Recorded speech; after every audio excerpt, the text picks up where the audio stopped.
புத்தரா காரல் மார்க்ஸா தலைவர் அம்பேத்கர் ஒரு மிகப்பெரிய சொற்பொழிவு ஆட்டியிருக்காரு. அதை இப்போ அவரோட நூல் தொகுதி 37 படிக்க முடிஞ்சு அவர் நிறைய சொல்லியிருக்காரு. நான் சுருக்கமாக அந்த பதிவில் சொல்கிறேன். காரல் மார்க்ஸ் என்ன சொல்கிறாரு, அதாவது முதலாளித்துவத்திட்ட இருந்த அதிகாரத்தை பாட்டாளி மக்களுக்கு அதிகாரம் கொடுக்கணும். அது காரணமாக இருக்குது சொத்து. அந்த சொத்தை பிடுங்கி கொடுக்கணும். அதுக்காக சொத்து வந்து அரசுடனே ஆக்கப்படணும் அப்படிங்கிறது சொல்கிறாரு. அதை சுரண்டல் பண்ணுறாங்க அப்படிங்கிற சுரண்டல்ங்கிற வார்த்தையும் தலைவர் அம்பேத்கர் குறிப்பிட்டு சொல்லியிருக்காரு.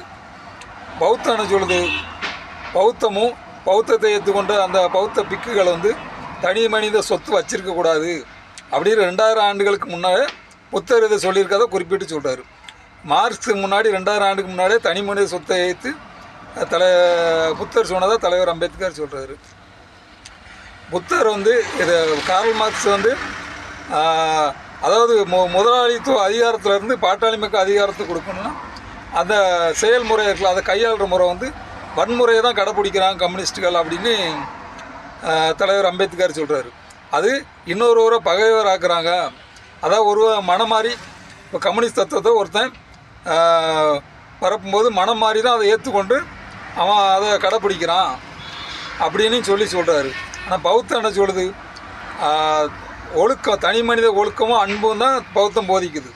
அதாவது சுதந்திரம், சமத்துவம், தனி மனித சுதந்திரம், சகோதரத்துவம், இதைத்தான் பௌத்தம் போதிக்குது. அதைத்தான் குறிப்பிட்டு சொல்கிறாரு.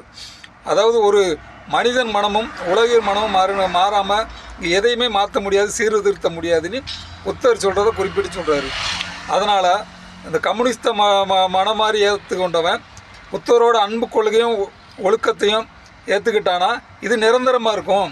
ஆனால் வன்முறையை உருவாக்குறது எப்போ நிரந்தரமாகாது.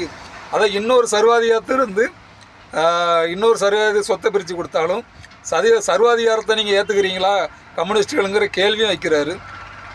இது நிறைய விஷயத்தை சொல்லியிருக்காரு. அதாவது சொத்து உரிமையை ஆரம்பமே தடுத்திருக்கு பௌத்தம். பௌத்தம் கம்யூனிஸ்ட் முன்னாடியே சொத்து உரிமை தடுத்திருக்கு. நிறைய விஷயத்தை சொல்லி இது வந்து என்றைக்குமே நிரந்தரமாக இருக்குது.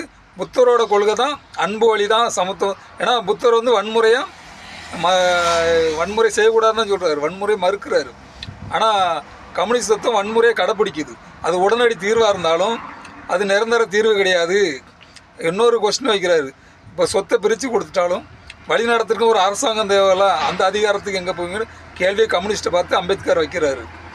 ஆனால் இப்போ புத்தர் வந்து ஒரு ஜனநாயகவாதி, ஜனநாயகத்தை சொல்கிறாரு. எல்லாருக்கும் எல்லாமே முதல்ல வந்து மனிதன் வந்து மனம் மாறினா அது நிரந்தரமாக எப்போதும் இருக்கும் அந்த ஜனநாயகப்படி. ஏன்னா பகைவனும் வாழணும், எதிரியும் வாழணும் அப்படின்னு முதலாளித்துவ சொத்தை போய் கொடுத்தாலும் அவனும் மனிதனா, அதை நான் புரிஞ்சிக்க முடியுது. அவனும் வாழணும், அதான் அன்பு. எல்லா மனிதனும் அன்பு செலுத்தணும், சமமாக வாழணும், சகோதரத்தனமாக வாழணும்.